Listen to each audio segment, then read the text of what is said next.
சென்னை கொளத்தூரில் பெண்கள் மேல்நிலைப் பள்ளியில் கட்டப்பட்டுள்ள கூடுதல் கட்டடத்தை முதலமைச்சர் மு க ஸ்டாலின் திறந்து வைக்கிறார். அந்த நேரடி காட்சிகளை பார்க்கலாம்.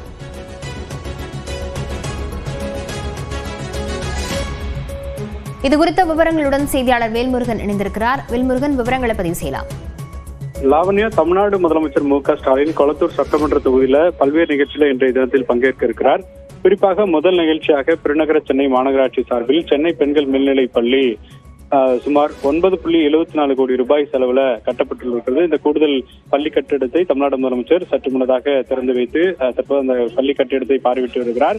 இந்த நிகழ்ச்சி வருவதற்கு முன்னதாக பள்ளி மாணவர்கள் ஏராளமானோர் வழிநெடுக்க அவருக்கு வரவேற்பு தெரிவித்து நுழைவாயில் பகுதியில தற்போது சிறப்பான வரவேற்புகள் அளிக்கப்பட்டது.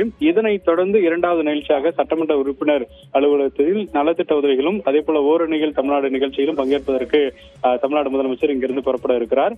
இதேபோல மூன்றாவது நிகழ்ச்சியாக சென்னை பெருநகர வளர்ச்சி குழுமம் சார்பில் கிளாம்பாக்கம் கலைஞர் நூற்றாண்டு பேருந்து நிலையத்தில் சுமார் 18.26 கோடி ரூபாய் செலவுல கட்டப்பட்டுள்ள கிளாம்பாக்கம் காவல் நிலையம் மற்றும் அதே போல சென்னை பெருநகர வளர்ச்சி குழுமம் பெருநகர மாநகராட்சி சார்பில் 17.65 கோடி ரூபாய் செலவுல 14 புதிய திட்டங்களையும் தற்போது தமிழ்நாடு முதலமைச்சர் துவங்கி வைக்க இருக்கிறார். இந்த நிகழ்ச்சியில குறிப்பாக அமைச்சர் கே நேரு, அதே போல சேகர் பாபு, மேயர் பிரியா உள்ளிட்டோர் தற்போது பங்கேற்றிருக்கிறார்கள்.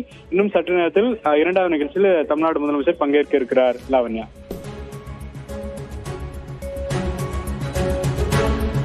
விவரங்களுக்கு நன்றி வேல்முருகன்.